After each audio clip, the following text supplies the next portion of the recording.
Hello friends, அஸ்ஸலாமு அலைக்கும். நான் இன்றைக்கி லஞ்சுக்கு கொஞ்சம் நார்மலாக தான் குக் பண்ணியிருந்தேன் ஃப்ரெண்ட்ஸ். பீட்ரூட் பொரியலும் சிக்கன் கறியும் பைத்தங்காய் பால் கறியும் குக் பண்ணியிருந்தேன். அதோட ஈவினிங்க்கு வந்து அரஃபும் அலிஃபும் மிச்ச நாளாக கேட்டுட்டு இருந்தாங்க க்ரீம் பஃப் செஞ்சு தர சொல்லி. க்ரீம் பஃப்பும் இன்றைக்கி ட்ரை பண்ணினேன் ஃப்ரெண்ட்ஸ். உண்மையிலே நல்ல டேஸ்ட்டாகவும் நல்ல பெர்ஃபெக்டாகவுமே வந்துச்சு.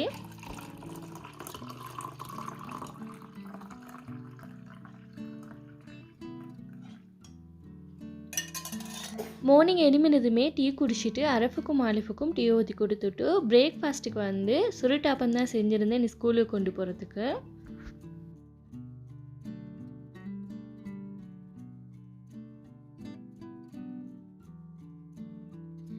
சுருட்டாப்பம் பொதுவாக எல்லாருக்குமே தெரிஞ்சிருக்கும், அதனால தான் நான் ரெசிபி போடலை. அப்படி உங்களுக்கு ரெசிபி வேணும்னா கண்டிப்பாக நீங்கள் கமெண்ட்டில் சொல்லுங்கள், நான் போடுறேன்.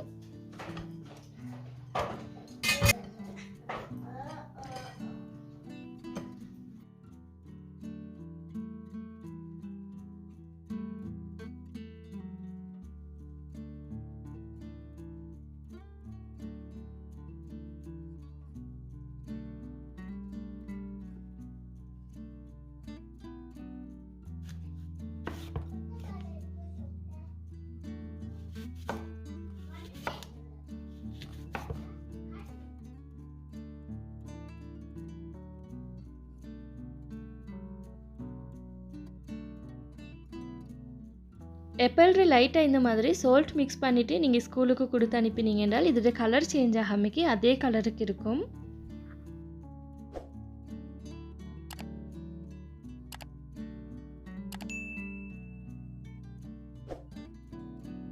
இன்றைக்கு அரஃபுக்கும் ஆலிஃபுக்கும் லஞ்ச் பாக்ஸ் வந்து இதுதான். சுருட்டாப்பமும் கூடவே எப்பலும், இது கூட ஒரு பிஸ்கெட், சாக்லேட் பிஸ்கெட்டும் வச்சுருந்தேன்.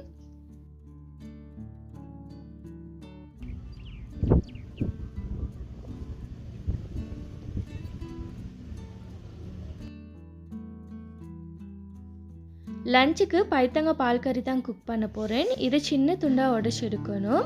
இதை வந்து பால் கறி மட்டும் இல்லாமக்கி 2-3 வெரைட்டியாக குக் பண்ண இயலும்.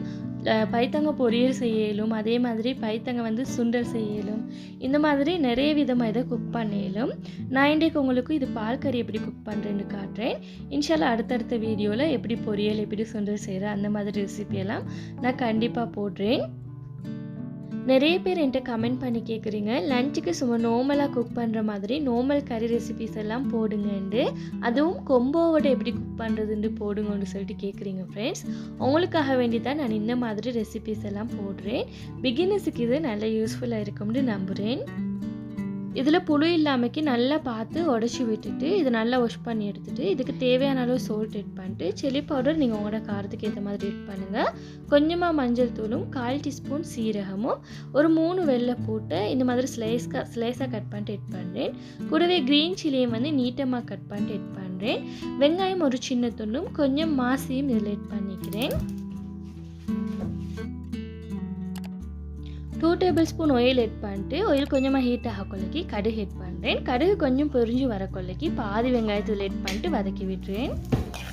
இந்த ஸ்டேஜில் கருவேப்பிலை இருந்துச்சுன்றால் அதுவும் கொஞ்சம் எட் பண்ணுங்கள், இன்னும் மனமாக இருக்கும். என்கிட்ட இன்றைக்கி கருவேப்பிலை இல்லை, இங்கே கருவேப்பிலை லேஸில் கிடைக்காது, தேடி பார்த்து தான் வாங்கணும்.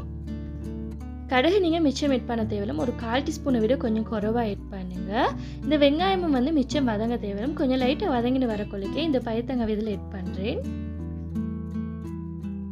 இதை நல்லா மிக்ஸ் பண்ணி விடுறதுக்கு அப்புறமா இதை வந்து மூடியால் நான் மூடிட்டு ஒரு 5 நிமிஷத்துக்கு இதை அப்படியே அந்த எண்ணெயிலே கொஞ்சம் வதங்கங்காட்டி இதை அப்படியே குக் பண்ணி இருக்கிறேன்.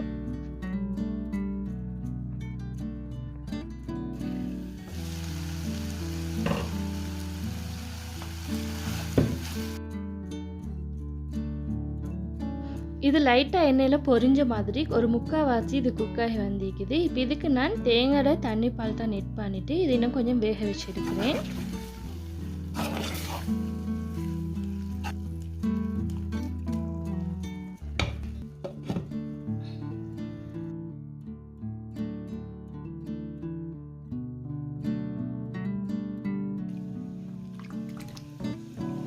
பைத்தங்காய் குக்காக கொள்ளைக்கு இங்கால சிக்கனை நல்லா க்ளீன் பண்ணி எடுத்துக்கிறேன். இதுக்கு தேவையான அளவு சால்ட், 2 டேபிள்ஸ்பூன் சீரகம், சரக்குத்தூள் 3 டேபிள்ஸ்பூன், கொஞ்சமாக மஞ்சள் மிக்ஸ் பண்ணிட்டு இதை நல்லா மிக்ஸ் பண்ணி விடுறேன்.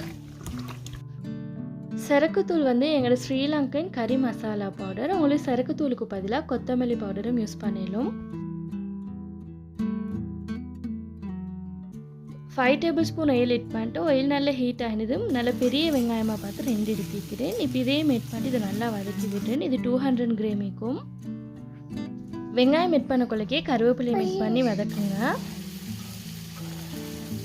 பைத்தங்காய் வெந்திக்குதாண்டி செக் பண்ணிவிட்டு நல்லா வெந்ததுக்கு அப்புறமா இதில் தேங்காய் கட்டிப்பால் ஆட் பண்ணுறேன். தேங்காய் பால் வந்து எந்த அளவுக்கு ஆட் பண்ணணும் முடியல, உங்களுக்கு எந்த அளவுக்கு இதில் பால் வேணுமோ அந்த அளவுக்கு நீங்கள் பார்த்து ஆட் பண்ணி கொள்ளையிலும். சம்டைம் நான் தேங்காய் பாலுக்கு பதிலாக ஃப்ரெஷ் மில்க்கும் ஆட் பண்ணுவேன். இங்கே எப்பவும் தேங்காய் கிடைக்கிறது இல்லை, அதுக்கு பதிலாக ஃப்ரெஷ் மில்க் ஆட் பண்ணி குக் பண்ணுவேன். ஃப்ரெஷ் மில்க் ஆட் பண்ணுறதுன்றால் ஃபஸ்ட்டுக்கு வாட்டர் ஆட் பண்ணி நல்லா வேக வச்சுட்டு அதுக்கப்புறமா ஃப்ரெஷ் மில்க் ஆட் பண்ணி இந்த மாதிரி ஒரு 2-3 கொதிக்க கொதிக்கி ஸ்டவ் அப்படியே ஆஃப் பண்ணி விடுவேன். தேங்காய் பால் ஆட் பண்ணதுக்கப்புறமாவும் இதை மிச்ச நேரம் கொதிக்க விட்டுறாதீங்க. நீங்கள் மிச்ச நேரம் கொதிக்க விட்டீங்க என்றால் இது திரண்ட மாதிரி துண்டு துண்டாகி வந்துடும். இந்த பால் ஒரு லைட்டாக ஒரு 2-3 கொதிக்க அப்படியே ஸ்டவ் ஆஃப் பண்ணிவிடுங்க. இங்கால வெங்காயம் கொஞ்சம் நல்லா வதங்கி ப்ரௌன் கலருக்கு வந்திக்குது. இப்போ இதில் ஜிஞ்சர் கார்லிக் பேஸ்ட் ஒரு 1 டேபிள் ஸ்பூன் ஆட் பண்ணிட்டு வதக்கி விட்டுறேன்.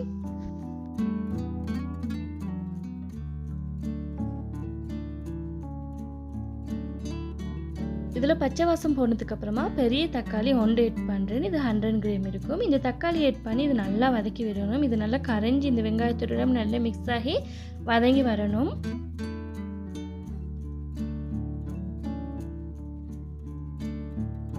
தக்காளி நல்லா வதங்கினதும் இதில் 1 tablespoon chilli powder add பண்ணிட்டு இது லைட்டாக ஆயில் மிக்ஸ் பண்ணி வச்சுட்டு சிக்கன் ஆட் பண்ணுறேன்.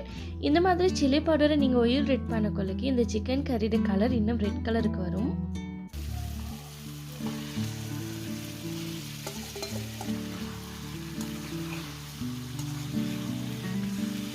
சிக்கனையும் நீங்கள் ஆட் பண்ணினதுமே இந்த மாதிரி நல்லா மிக்ஸ் பண்ணி விட்டுட்டு இந்த சிக்கன் வந்து ஆயில் கொஞ்சம் லைட்டாக ஃப்ரை ஆகிட்டு வர கொள்ளைக்கு இதில் வாட்டர் ஆட் பண்ணுறேன்.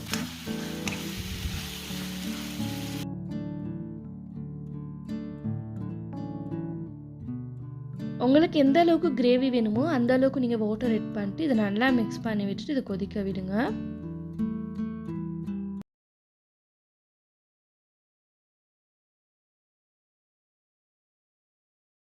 இதுக்கு அந்த பீட்ரூட் சைஸ்லேயே ஒரு வெங்காயம் எடுத்துக்கிறேன். இப்போ இது எல்லாத்தையும் ஸ்லைஸாக கட் பண்ணி எடுக்கணும்.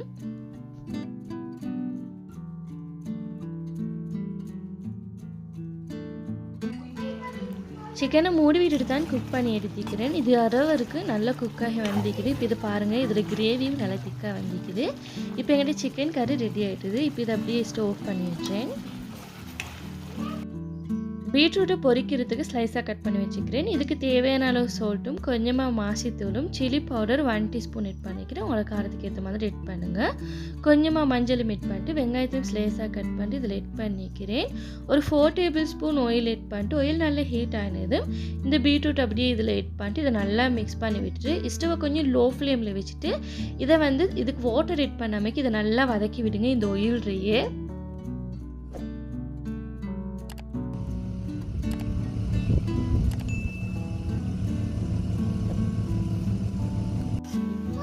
பாருங்கள் ஃப்ரெண்ட்ஸ், இதை அடிக்கொருக்கா நான் மிக்ஸ் பண்ணி விட்டுட்டு ஸ்டவை நல்ல லோ ஃப்ளேமில் வச்சுட்டு இதை நான் பொரிச்சு எடுத்துக்கிறேன். இது பாருங்கள் நல்லா சுருங்கி நல்லா வதங்கி வந்திக்குது. இந்த மாதிரி ஆயில் மிதந்து வரணும். இந்த மாதிரி வந்துச்சுன்னா இந்த பீட்ரூட்டோட டேஸ்ட் வந்து வேறு லெவலாக இருக்கும். இப்போ இந்த பீட்ரூட்டும் நல்லா ஃப்ரையாக வந்துக்குது. ஸ்டவ் அப்படியே ஆஃப் பண்ணி விட்டுறேன். இன்றைக்கு எங்களோட லஞ்ச் இது தானே ஃப்ரெண்ட்ஸ். பைத்தங்காய் பால் கறியும் சிக்கன் கறியும் பீட்ரூட் பொரியலும். க்ரீம் பஃப் செய்கிறதுக்கு ஃபஸ்ட்டுக்கு க்ரீம் எப்படி செய்கிறதுன்னு பார்ப்போம். இதில் 200 ml மில்க் ஆட் பண்ணுறேன். இது கூடவே 15 gram butter, 30 gram sugar add பண்ணிட்டு ஸ்டவை நல்லா லோ ஃப்ளேமில் வச்சுட்டு இதை நல்லா கொதிக்க விட்டு மிக்ஸ் பண்ணி விட்டுட்டு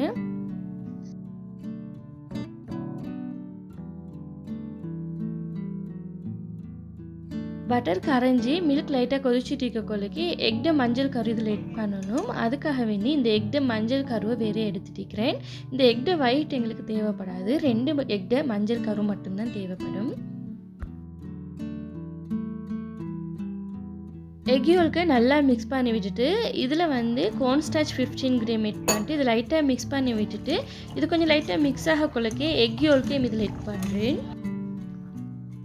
ஸ்டவ்வை நல்லா லோ ஃப்ளேமில் வச்சுட்டு எட் பண்ணுங்கள். நீங்கள் கோர்ன் ஸ்டார்ச் எட் பண்ணினதுமே குயிக்காக இது திக் ஆகிடும். ஸ்டவ்வை லோ ஃப்ளேமில் வச்சுட்டு கோர்ன் ஸ்டார்ச்சும் எக் யோல்க்கும் ஒரே அடியாக நீங்கள் மிக்ஸ் பண்ணுற மாதிரி எட் பண்ணுங்கள். அப்போ தான் இது கட்டப்படாமல் இருக்கும். இப்போ இதில் கொஞ்சமாக வெனிலா எசன்ஸ் எட் பண்ணிவிட்டு இதை நல்லா மிக்ஸ் பண்ணி விடுறேன். அப்படி இல்லாட்டி ஒரேடி உங்களுக்கு கோர்ன் ஸ்டார்ச்சையும் எக்கையும் எட் பண்ண கொள்ளக்கி குயிக்காக திக்காக இருந்து பயமாக இருந்துச்சுன்னா நீங்கள் எக்லேயே வந்து கோர்ன் ஸ்டார்ச் எட் பண்ணிட்டு எக்கோட நல்ல கோர்ன் ஸ்டார்ச்சை மிக்ஸ் பண்ணிவிட்டு அடுத்தது வந்து மில்கில் கோர்ன் ஸ்டார்ச்சையும் எக்கையும் எட் பண்ணுங்கள். இது நல்லா திக்காகி வந்திக்குது. இது அப்படியே வேறொரு பவுல் எட் பண்ணிட்டு இதை அப்படியே ஃப்ரிட்ஜில் எடுத்து வைக்கிறேன் நல்லா கூல் ஆகிறதுக்கு.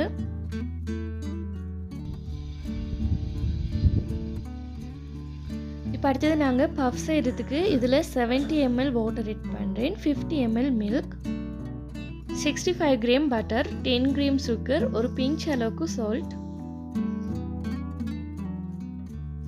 ஸ்டவ்வை லோ ஃப்ளேமில் வச்சுட்டு இதை நல்லா மிக்ஸ் பண்ணி விட்டேன். இந்த பட்டரும் சுகரும் நல்லா கரைஞ்சி லைட்டாக கொதிச்சு வரட்டும். இந்த பட்டர் கரைஞ்சி நல்லா கொதிச்சிட்டுது. இப்போ நான் ஸ்டவ்வை ஆஃப் பண்ணி விட்டுட்டு இதில் கோதுமை ஆட் பண்ணணும். கோதுமை வந்து 65 கிராம் ஆட் பண்ணிட்டு இதை நல்லா மிக்ஸ் பண்ணி விடுங்க. இந்த கோதுமை கட்டிப்படாமைக்கு நல்லா மிக்ஸ் பண்ணி விடுங்க. அப்போ தான் இந்த பஃப் நல்லா பொங்கி நல்லா பர்ஃபெக்டாக வரும். பாருங்கள், இதுலேயும் லைட்டாக குட்டி குட்டி கட்டியாக வந்திக்குது. அதெல்லாம் நான் நல்லா கரைச்சி விட்டு நல்லா மிக்ஸ் பண்ணி விடுறேன். நான் இன்றைக்கி இதில் இன்க்ரீடியண்ட் அளவுகள் எல்லாமே கிரேம்டு அளவு தான் தந்திக்கிறேன். கப்டு அளவுகளை விட நீங்கள் எல்லாம் கிரேம்டு அளவை எடுத்து செஞ்சீங்கன்னா உங்களுக்கு இந்த பஃப் வந்து நல்ல பெர்ஃபெக்டாக வரும். இதில் எட் பண்ணுற வாட்டரும் மில்க்கும் வந்து உங்களுக்கு ஸ்கேல்ரே நிறுத்து பார்த்து எடுத்துக்கொள்ளலும். நீங்கள் அப்படி ஸ்கேல்ரை நிறுத்து பார்த்து எடுக்கிறேன்னு சொன்னால் வாட்டர் வந்து 70 கிராமும் மில்க் 50 கிராமும் நிறுத்து பார்த்துடுங்க. எம்எல்லும் கிராமும் ஒரே அளவு மாதிரி தான் வருது. பாருங்கள் ஃப்ரெண்ட்ஸ், இது நல்லா கட்டி இல்லாமக்கு இதை நல்லா மிக்ஸ் பண்ணி விட்டாச்சு. இது நல்லா ஸ்மூத் ஆகிக்குது. இப்போ நான் ஸ்டவ்வை லோ ஃப்ளேமில் வச்சுட்டு இது ஒரு 2 மினிட்ஸ்க்கு மிக்ஸ் பண்ணி எடுக்கிறேன். கொஞ்சம் லைட்டாக இது ஹீட் ஆகினாலே போதும். இதை கொஞ்சம் இந்த மாதிரி நல்லா மிக்ஸ் பண்ணி விட்டுட்டு இப்போ இதில் எக் எட் பண்ணணும். இது கொஞ்சம் வார்ம் ஆகிக்கக்குள்ளே தான் எக் எட் பண்ணணும்.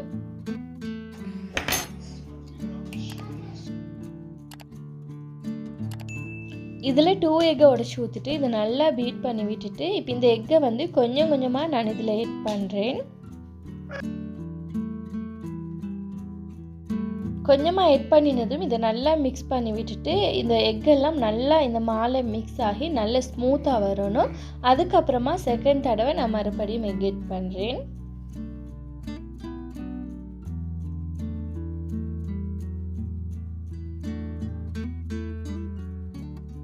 இந்த மாதிரி நல்ல க்ரீமியாக நல்ல ஸ்மூத்தாக வந்ததும் நான் மறுபடியும் எக் எட் பண்ணிட்டு மிக்ஸ் பண்ணி விட்டேன். இந்த மாதிரி ஒரு 3 தடவை கொஞ்சம் கொஞ்சமாக எக் எட் பண்ணிவிட்டு நல்லா மிக்ஸ் பண்ணி நல்ல க்ரீம் பதத்துக்கு வாரத்துக்கு எடுங்க.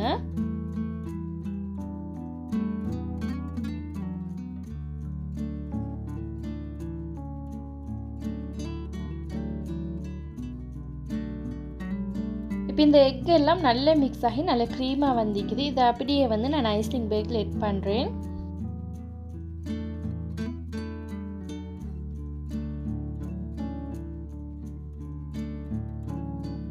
ட்ரேயில் பேக்கிங் சீட் போட்டுட்டு இந்த பஃப்பை வந்து இதில் எட் பண்ணுறேன். நான் இன்றைக்கி க்ரீம் பஃப் தான் செஞ்சுக்கிறேன் ஃப்ரெண்ட்ஸ். இதே மாதிரி சிக்கன் பஃப்பும் செய்யலும், அதுவும் நல்ல டேஸ்ட் ஆகிக்கும். இன்ஷால்லா நான் கண்டிப்பாக அந்த ரெசிபியும் கூடிய சீக்கிரம் போடுறேன். நீங்கள் இன்றைய தான் இந்த வீடியோ ஃபஸ்ட் டைம் பார்க்குறேன்னால் நீங்கள் சப்ஸ்கிரைப் பண்ணாட்டி மறக்காமல் சப்ஸ்கிரைப் பண்ணிட்டு சைடில் இருக்கிற பெல்லை ப்ரெஸ் பண்ணிட்டு அதில் ஆல் அப்படின்ற ஆப்ஷனையும் ப்ரெஸ் பண்ணிவிடுங்க ஃப்ரெண்ட்ஸ். அப்போ தான் நான் ஷேர் பண்ணுற எல்லா வீடியோவும் உங்களுக்கு நோட்டிஃபிகேஷனில் வரும். உங்களுக்கு இந்த வீடியோ பிடிச்சிருந்தனால் ப்ளீஸ் ஃப்ரெண்ட்ஸ் நீங்கள் லைக் பண்ணாட்டி கண்டிப்பாக லைக் பண்ணுங்கள். நீங்கள் லைக் பண்ணினால்தான் எனக்கு இன்னும் நிறைய வீடியோஸ் அப்லோட் பண்ணுறதுக்கு நீங்கள் என்ன மோட்டிவேட் பண்ணின மாதிரி இருக்கும். இதுக்கு மேலுக்கு கொஞ்சம் நான் இந்த மாதிரி வாட்டரால் ப்ரெஸ் பண்ணி விடுறேன். நீங்கள் இதே மெத்தடுக்கு இதே அளவு வச்சு செஞ்சீங்கன்னால் உங்களுக்கு சரியாக 33 பஃப் வரும். இந்த பஃப் பேக் பண்ணுற மெத்தடும் கண்டிப்பாக ரொம்ப முக்கியம் ஃப்ரெண்ட்ஸ். நீங்கள் ஒரு 180 டிகிரி செல்சியஸுக்கு அவனை நல்லா 2 மினிட்ஸ்க்கு ப்ரீஹீட் பண்ணிவிட்டு அதுக்கப்புறமா இதை அவன் எடுத்து வைங்க. உங்களோட அவன்ட ஹீட் வந்து குறைவாக இருந்துச்சுன்னால் இந்த பஃப் வந்து பொங்கி வராது. பாருங்க ஃப்ரெண்ட்ஸ், இது எந்த அளவுக்கு நல்ல சூப்பராக பேக் ஆகி வந்திருக்குதுண்டு. இது நான் 20 மினிட்ஸ்க்கு பேக் பண்ணி எடுத்துக்கிறேன். 10 மினிட்ஸ்க்கு 180 டிகிரி செல்சியஸில் பேக் பண்ணி எடுத்துட்டு இது நல்ல பொங்கி டபுள் சைஸுக்கு வந்ததுக்கு அப்புறமா அடுத்தது 10 மினிட்ஸ்க்கு 170 டிகிரி செல்சியஸில் வச்சுட்டு இதை 20 மினிட்ஸ் சரியாக பேக் பண்ணி எடுத்துக்கிறேன். 20 மினிட்ஸ் பேக் ஆகினதும் அவனை ஆஃப் பண்ணிவிட்டு அவனுக்கே ஒரு 10 மினிட்ஸ் சும்மா வைங்க. அவன் ஹீட் குறைஞ்சதுக்கு அப்புறமா இதை அப்படியே வெளியிடுங்க.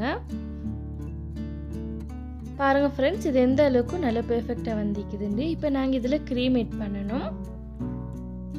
நாங்கள் ஏற்கனவே செஞ்சு வச்சுருந்த க்ரீம் வந்து நல்லா கூலாகி வந்திக்குது. இப்போ இதை நல்லா கட்டி இல்லாமக்கி மிக்ஸ் பண்ணி விட்டுட்டு ஐசிங் பேக்கில் போட்டு இதை வந்து பஃபுல்லுக்கு ஆட் பண்ணணும்.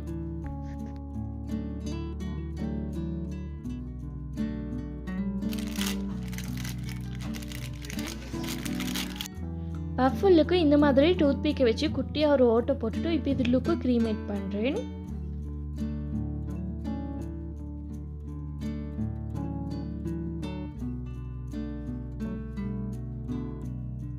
எல்லா பஃப்லேயும் நான் க்ரீம் ஆட் பண்ணி இருக்கிறேன். இவ்வளோதான் ஃப்ரெண்ட்ஸ் இந்த வீடியோ. நீங்களும் ட்ரை பண்ணி பாருங்கள். இது நல்ல பெர்ஃபெக்டாகவும் நல்ல டேஸ்ட்டாகவும் இருக்கும். உங்களுக்கு இந்த வீடியோ பிடிச்சிருந்தால் ப்ளீஸ் ஃப்ரெண்ட்ஸ் லைக் பண்ணுங்கள், ஷேர் பண்ணுங்கள், கமெண்ட் பண்ணுங்கள். மறக்காமல் சப்ஸ்கிரைப் பண்ணிட்டு சைடில் இருக்கிற பெல் ஐக்கானையும் ப்ரெஸ் பண்ணிட்டு அதில் ஆல் அப்படின்ற ஆப்ஷனையும் ப்ரெஸ் பண்ணிவிடுங்க. தேங்க்ஸ் ஃபார் வாட்சிங்.